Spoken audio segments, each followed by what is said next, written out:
శంషాబాద్ బౌదూర్గూడలో ఉద్రిక్తత చోటు చేసుకుంది. పోలీసులపై రాళ్లు కుర్చీలు విసిరినట్లుగా తెలుస్తోంది. అప్డేట్స్ మా కరెస్పాండెంట్ మణికంఠ అందిస్తారు. మణికంఠ, ఉద్రిక్తత ఏర్పడినట్లు తెలుస్తోంది కదా, అక్కడ ఏంటి అప్డేట్స్? ప్రస్తుతం సిచ్యువేషన్ ఎలా ఉంది? నవీన్, శంషాబాద్ మండలం బహదూర్గూడలో ప్రతిష్టాత్మక బుల్లెట్ ట్రైన్ హబ్ ప్రాజెక్ట్ కోసం చేపట్టిన భూసేకరణ వ్యవహారం తీవ్ర ఉద్రిక్తతలకు దారితీసిందని చెప్పుకోవచ్చు. శంషాబాద్ అంతర్జాతీయ విమానాశ్రయం సమీపంలోనే బహదూర్గూడ వద్ద సర్వే నంబర్ 28 అలాగే 62 మరియు సర్వే నంబర్ 68 పరిధిలో ఉన్న మొత్తం 650 ఎకరాల భూమిని బుల్లెట్ రైల్ ప్రాజెక్ట్ కారిడార్ల కోసం సేకరించాలని ప్రభుత్వం అయితే నిర్ణయానికి వచ్చింది. ఇక్కడి నుంచే ముంబై అలాగే బెంగళూరు, చెన్నై రూట్లకు కారిడార్ను కూడా ప్రతిపాదించింది. అయితే ఈ భూములు తీసుకోవద్దంటూ కూడా ప్రభుత్వంపై అక్కడ ఉన్న స్థానిక ప్రజలు ఎదురు దాడి అయితే చేశారు. ఈ భూములు తమ జీవనాధారమైన పట్ట వ్యవసాయ భూములని, అలాగే తమకు ప్రభుత్వం నుండి స్పష్టమైన నష్టపరిహారం, పునరావాస ప్యాకేజీలు కూడా ఇవ్వాల్సి ఉంటుంది. దీనికి సంబంధించిన రాతపూర్వక హామీలు ఇచ్చే వరకు తమ భూములు ఇచ్చేదే లేదంటూ కూడా వాళ్ళు అక్కడ 6 రోజుల నుంచి ధర్నా అయితే నిరసన అయితే కొనసాగిస్తూ ఉన్నారు. అయితే ఈ నేపథ్యంలోనే ఈ రోజు ఉదయం హైడ్రా అధికారులు అక్కడ భూములను జేసీబీలతో అక్కడ స్వాధీనం చేసుకునేందుకు బహదూర్గూడ భూముల వద్దకు చేరుకుని కంచి వేసేందుకు పనులు ప్రారంభించేందుకు హైడ్రా అధికారులు అయితే సిద్ధమయ్యారు. ఉదయం అక్కడ స్థానికంగా ఉన్న రైతులు కావచ్చు, లేదంటే హైడ్రా అధికారులు కావచ్చు, పోలీసుల మధ్య తీవ్ర వాగ్వాదం చోటు చేసుకుంది. ఈ నేపథ్యంలోనే అక్కడ ఉద్రిక్త పరిస్థితులను తగ్గించేందుకు భారీగా పోలీసులు కూడా చేరుకున్నారు. అయితే పోలీసులపై రాళ్లు అలాగే కుర్చీలు విసురుతూ నిరసన వ్యక్తం చేశారు. రైతులు తమ భూములు తమకు కావాలి, ఎట్టి పరిస్థితుల్లోనూ ఇచ్చే ప్రసక్తి లేదంటూ కూడా చెప్పే ప్రయత్నంలో భాగంగా పోలీసులపై ఎదురుదాడి తిరిగినట్లుగా కూడా తెలుస్తుంది. పోలీసుల కళ్ళల్లో కారం చెల్లారు. అలాగే వీరితో పాటుగా అక్కడ పరిస్థితులు పర్యవేక్షించేందుకు అక్కడికి వెళ్లిన ఉన్నతాధికారులు చేవెళ్ల డీసీపీ యోగేష్ గౌతమ్ తో పాటు పలువురు సిఐలు, మహిళా సిఐలు ఈ దాడిలో గాయపడినట్లు ప్రస్తుతం మనకు సమాచారం అయితే అందుతూ ఉంది. అక్కడ ఉద్రిక్త పరిస్థితులు నెలకొన్న నేపథ్యంలో ఆ పరిస్థితులను అదుపులోకి తీసుకురావడానికి భారీగా మరింత పోలీస్ బందోబస్తులు కూడా చేరుకున్నట్లుగా కూడా తెలుస్తుంది. బహదూర్గూడ ప్రాంతంలో ప్రస్తుతానికైతే ఉద్రిక్తత నెలకొందని చెప్పుకోవచ్చు. గత 6 రోజుల నుంచి వాళ్ళు నిరసన కొనసాగిస్తూ ఉన్నారు. అయితే ఈ రోజు హైడ్రా అధికారులు అక్కడికి వెళ్లడం, అలాగే అక్కడ భూములను స్వాధీనపరుచుకుని కంచి వేసే ప్రయత్నంలో ఉద్రిక్తత నెలకొంది. పరిస్థితిని అదుపు తెచ్చేందుకు పోలీసులు ప్రయత్నిస్తున్నప్పటికీ అక్కడ ఉండే రైతులు కావచ్చు, లేదంటే వివిధ రాజకీయ పార్టీ నాయకులు కావచ్చు, వాళ్ళంతా పోలీసులపైనే ఎదురు దాడికి అయితే దిగారు. పోలీసుల మీద రాళ్లతో విరుచుకుపడ్డారు. తీవ్రంగా పోలీసులు గాయపడినట్లుగా కూడా తెలుస్తుంది. ప్రస్తుతం వాళ్ళకి చికిత్స కూడా అందిస్తూ ఉన్నారు. ఉద్రిక్తలో నేపథ్యంలో ప్రస్తుతం భారీగా పోలీసులు అయితే అక్కడకు చేరుకున్నారు.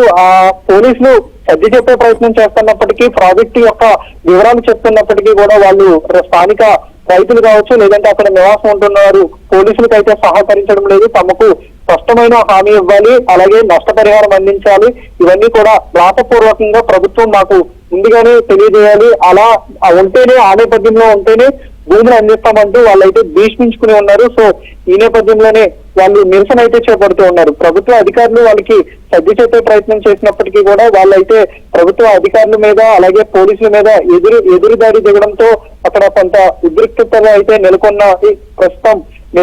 వాటిని అదుపులోకి తీసుకువచ్చారు. మరింత పోలీస్ బలగాలు కూడా అక్కడికి చేరుకున్నాయి. ప్రస్తుతానికి పూర్తి స్థాయిలో అదుపులోకి వచ్చినట్లుగా కూడా తెలుస్తుంది. ఉద్రిక్తత నేపథ్యంలో అక్కడ పరిస్థితిని అధికారులు ఎప్పటికప్పుడు మానిటరింగ్ అయితే చేస్తూ ఉన్నారు. ఉన్నతాధికారులు అసలు పోలీసులపై ఎదురు దాడి ఎందుకు చేయాల్సి వచ్చింది, అలాగే ముందస్తుగానే కొంతమంది అక్కడ ఎవరైతే ఆందోళన చేస్తూ ఉన్నారో అక్కడ ఉన్న కొంతమంది గుర్తు తెలియని వ్యక్తులు పోలీసుల మీద హఠాత్తుగా దాడి చేశారు. అలాగే వాళ్ళ మీద కారం చల్లినట్లుగా కూడా తెలుస్తుంది. సో ముందస్తుగానే వాళ్ళు నిరసన తెలిపే నేపథ్యంలోనే ముందుగానే పోలీసుల మీద దాడి చేయాలని కొంతమంది వ్యక్తులు అక్కడికి వచ్చినట్లుగా తెలుస్తూ ఉంది. ప్రస్తుతం వాటికి సంబంధించిన ఏదైనా కుట్రలో భాగంగానే ఇదంతా ముందస్తు ప్రణాళికగానే పోలీసులపై రైతులు పోలీసులపై దాడి చేశారా, లేదంటే అనుకోకుండానే జరిగిందా అనే దానిపై కూడా పోలీసులు అయితే వివరాలు ఆరా తీస్తూ ఉన్నారు. మరోవైపు అక్కడ బహదూర్గూడ పరిసర ప్రాంతాల్లో ఉద్రిక్తల నేపథ్యంలో పోలీసులు అయితే భారీగా చేరుకుని అక్కడ యొక్క పరిస్థితిని సమీక్షిస్తూ ఉన్నారు. నవీన్. పరిహారానికి సంబంధించి అధికారులు ఏం చెప్తున్నారు ఇప్పటి వరకు? వారు అక్కడికి వచ్చిన వారంతా కూడా పరిహారం విషయంలో స్పష్టమైన హామీని అలాగే రాతపూర్వక హామీని కోరుతా ఉన్నారు కదా, ఈ విషయం పైన ప్రభుత్వం స్పందించలేదా?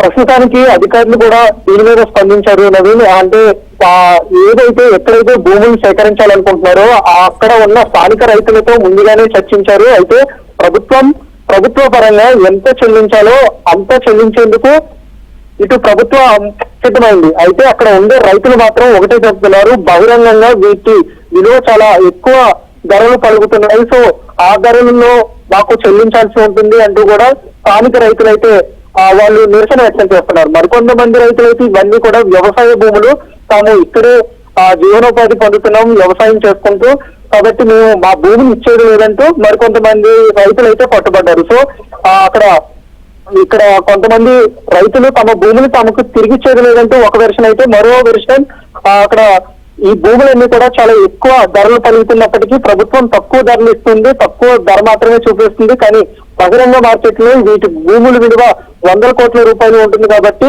ఆ మొత్తం చెల్లించాల్సిందేనని అక్కడ రైతులు పట్టుబడుతూ ఉన్నారు. కానీ ప్రభుత్వం మాత్రం ప్రభుత్వ పరంగా ఆ భూములకి ఎంత మొత్తం ఆ భూమి ధర ఎంత ఉందో అంత చెల్లించడానికి సిద్ధమైంది. అలాగే ఇదంతా కూడా కాబోయే ఫ్యూచర్ కి సంబంధించి కావచ్చు, లేదంటే భావితరాలకు ముందు తరాలకు సంబంధించిన ప్రాజెక్టు కాబట్టి బుల్లెట్ ప్రాజెక్టు చాలా ప్రతిష్టాత్మకంగా తీసుకున్నారు కాబట్టి ప్రస్తుతానికి వాటి అవసరాలు కావచ్చు, లేదంటే రెండు ప్రాంతాలను కలిపే దూరాన్ని తక్కువ సమయంలో రీచ్ అయ్యేందుకు ఈ ప్రాజెక్ట్ అయితే అందరి కోసం అంటూ అక్కడ అధికారులు చెప్పే ప్రయత్నం చేస్తున్నప్పటికీ అక్కడ మా రైతులు మాత్రం ఏమాత్రం వేయడం లేదు. తమ భూములకు పూర్తిగా ఒక స్పష్టమైన హామీ ఇవ్వాలి, అది కూడా బహిరంగ మార్కెట్ లో ప్రస్తుతం ఎంత ధర పలుకుతున్నాయో అంత ధర చెల్లించాలంటూ కొంతమంది అయితే చెబుతున్నారు. మరికొంతమంది మాత్రం తమ భూముల్ని ఎట్టి పరిస్థితుల్లోనే ఇచ్చే ప్రసక్తి లేదంటూ వాళ్ళు భీష్మించుకుని కూర్చున్నారు.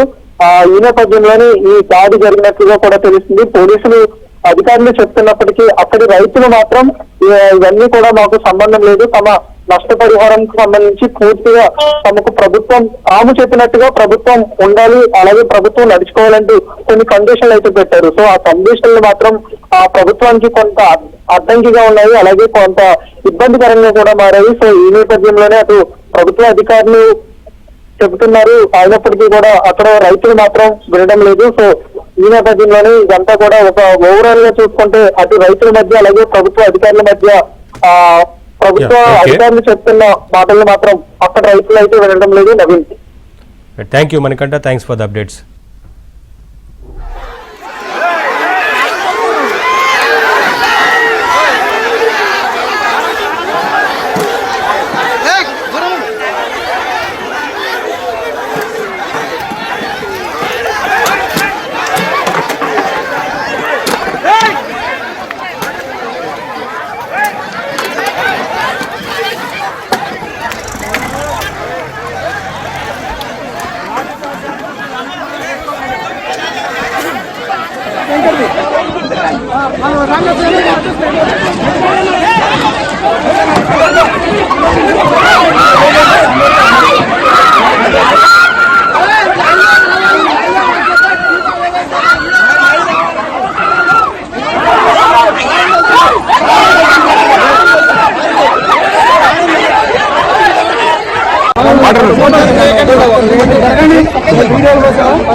తలకి